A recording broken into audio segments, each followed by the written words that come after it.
Hai Study Math, kembali lagi bersama your study partner, Let's Study. Pada video ini kita akan belajar materi prediksi data pada topik penalaran umum UTBK SNBT. Bahan pembelajaran ini dibiayai oleh donatur Let's Study. Study Math, perkenalkan aku Kak Rifa dari jurusan Administrasi Pendidikan di Universitas Pendidikan Indonesia Angkatan 2024. Aku merupakan peraih juara 4 Olimpiade Sains Nasional atau OSN bidang ekonomi tingkat kota. Aku juga merupakan seorang tutor pada bimbingan belajar UTBK online pada subtes penalaran umum, pengetahuan pemahaman umum, pemahaman bacaan dan menulis, serta subtes literasi bahasa Indonesia sejak tahun 2024. Nah, pada video pembelajaran ini, kita akan membahas seputar materi prediksi data yang dibagi ke dalam beberapa topik nih. Yang pertama adalah definisi prediksi data. Yang kedua ada jenis-jenis kecenderungan tren data yang dibagi lagi ke dalam 3 jenis, yaitu tren naik, tren turun, dan tren konstan. Kemudian ada juga tipe-tipe soal dari prediksi data, dan yang terakhir kita akan melakukan latihan atau praktis. Oke, Study Maths, kita langsung masuk aja ke materinya. Apa itu prediksi data? Nah, prediksi data adalah kemampuan untuk memperkirakan atau menebak suatu kejadian di masa depan berdasarkan data yang telah tersedia atau data yang telah ada. Nah, artinya di sini Study Maths perlu mencoba melihat ke depan dengan menggunakan informasi dari masa lalu. Artinya Study Maths perlu menjadi seorang peramal gitu. Dalam meramal atau memprediksi suatu data, kita perlu melihat kecenderungan suatu data tersebut. Nah, kecenderungan ini dapat dilihat dari ketiga jenis tren. Yang pertama adalah tren naik. Tren naik itu terjadi ketika data secara umum cenderung meningkat dari waktu ke waktu. Ketika datanya terus meningkat dari waktu ke waktu, kita bisa memprediksi nih bahwa data selanjutnya atau data statistik selanjutnya akan naik juga. Contohnya adalah penjualan produk yang terus meningkat setiap tahunnya.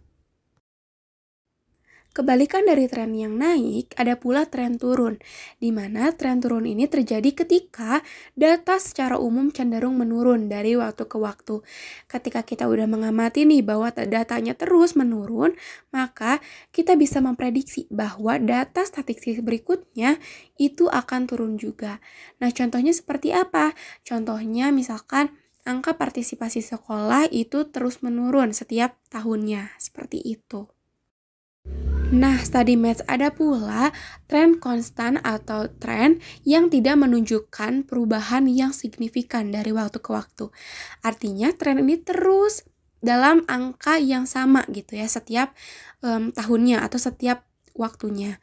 Nah, jika kita telah mengamati bahwa trennya konstan atau tetap, artinya tidak ada perubahan gitu ya, maka kita bisa memprediksi nih bahwa data statistik berikutnya akan konstan atau tetap juga. Nah, contohnya dari tren konstan ini adalah suhu rata-rata di suatu kota yang relatif stabil dari tahun ke tahun.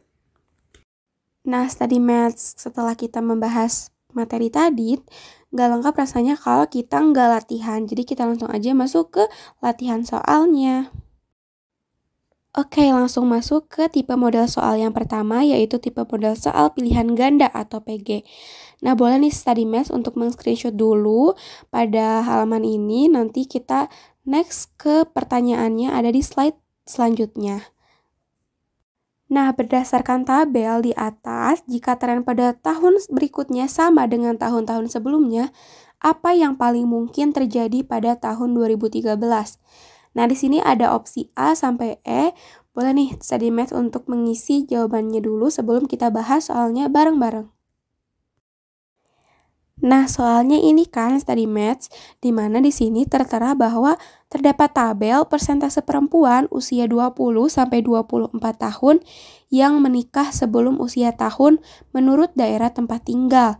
Nah, di sini tempat tinggalnya ada perkotaan serta pedesaan. Nah, juga tahunnya ada dari tahun 2008 sampai 2012. Soalnya ini meminta ke kita mana yang paling mungkin terjadi pada 2013. Artinya kita harus memprediksi nih data yang mungkin terjadi pada tahun 2013. Oke, study maths, kita langsung masuk ke tahap yang pertama, yaitu kita perhatikan dulu nih tren tiap daerah. Oke, bisa kita amati bareng-bareng nih bahwa tren pada daerah perkotaan itu tidak menunjukkan suatu tren. Artinya tidak menunjukkan kecenderungan data tertentu. Gitu ya. Karena di sini pada tahun 2008 ke tahun 2009 itu trennya naik. Namun dari tahun 2009 ke tahun 2010 itu mengalami penurunan. Kemudian ke tahun 2011 mengalami penurunan juga, dan tahun 2012 juga mengalami penurunan juga. Artinya tidak menunjukkan kecenderungan tertentu gitu, atau tidak konsisten gitu. Jadi tidak menunjukkan suatu tren. Nah, setelah kita amati juga pada daerah pedesaan, itu tidak menunjukkan suatu tren juga nih study maths. Karena pada tahun 2008 ke tahun 2009 itu kan dia menurun ya.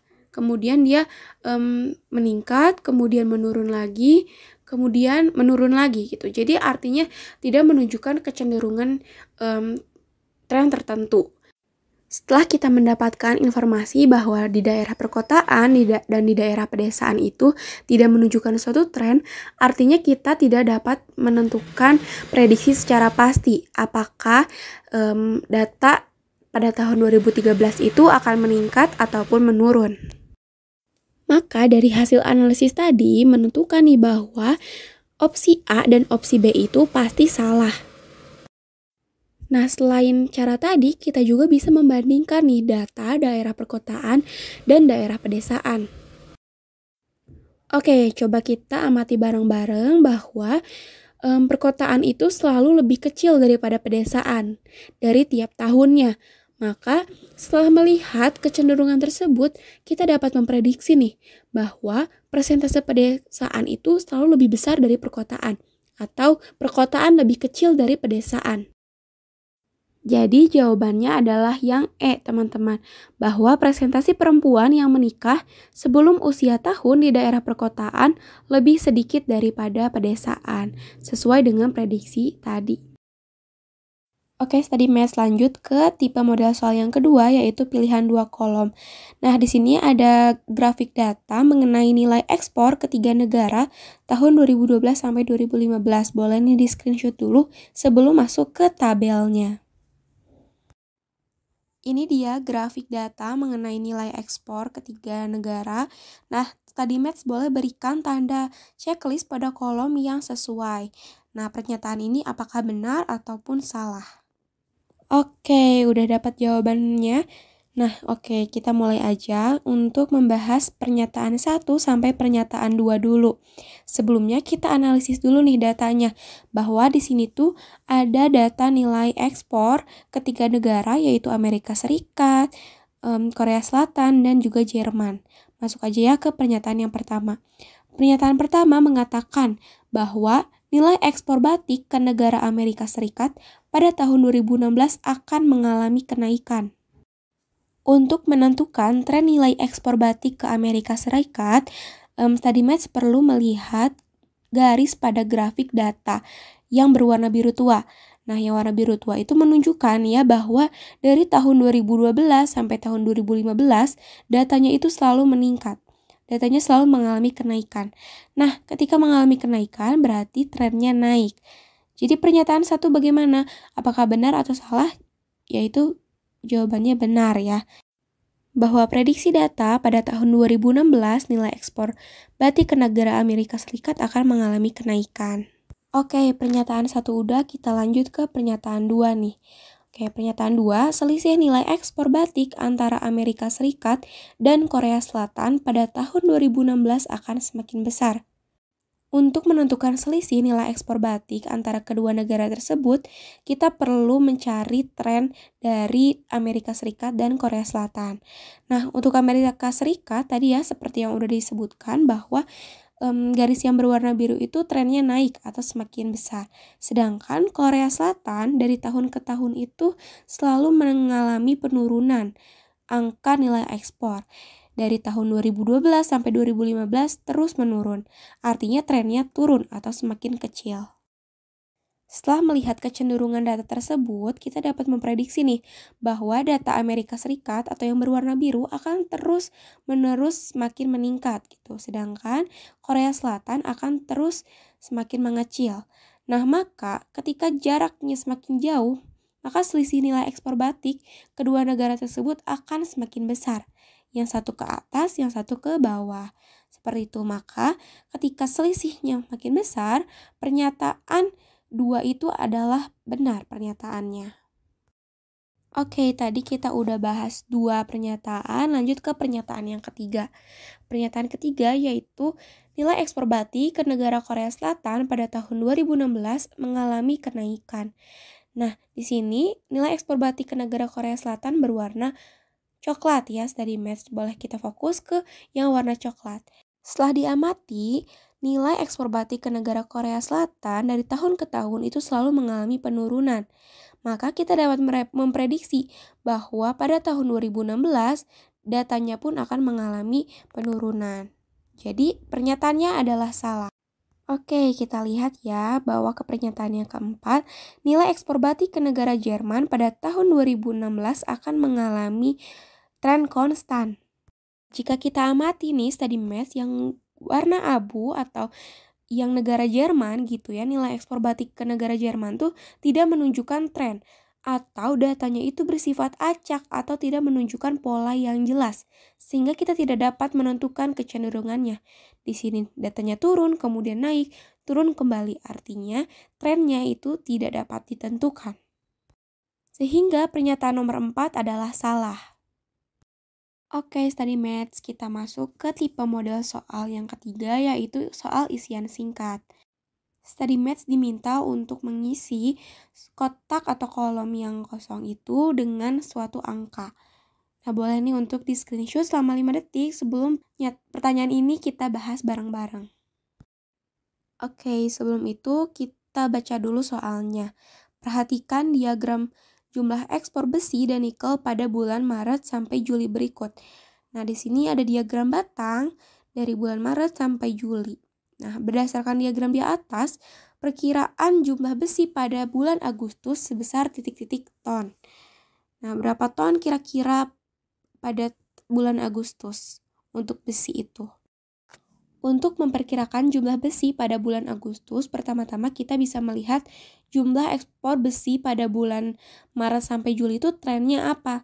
Nah, dilihat di sini trennya konstan atau tetap. Atau dalam arti lain tidak ada perubahan. Ketika trennya konstan, study math dapat memprediksi nih bahwa besi pada bulan Agustus itu memiliki jumlah yang sama pada bulan-bulan sebelumnya, pada bulan Maret sampai Juli, yaitu sebesar 40 ton. Jadi jawabannya adalah 40. Terima kasih kepada donatur Les Study yang sudah membiayai dalam produksi materi ini. Study Maths bisa mereview kembali bahan pembelajaran textbook, PPT, dan latihan soal pada link di description box. Les Study juga menyediakan playlist YouTube khusus bahan pembelajaran loh. Jangan lupa untuk dicek ya Study Maths. Study Maths juga bisa mensupport Les Study dengan berdonasi seikhlasnya. Nah, selain donasi dalam bentuk uang, Study Maths juga bisa share platform Les Study kepada teman sekitar atau membagikan info platform Les Study ke sosial media Study Maths. Ayo follow akun sosial media Les Study pada Instagram, Twitter, dan TikTok agar selalu mendapatkan update konten bermanfaat lainnya. Terima kasih, sampai jumpa di video selanjutnya. Semangat Study Maths!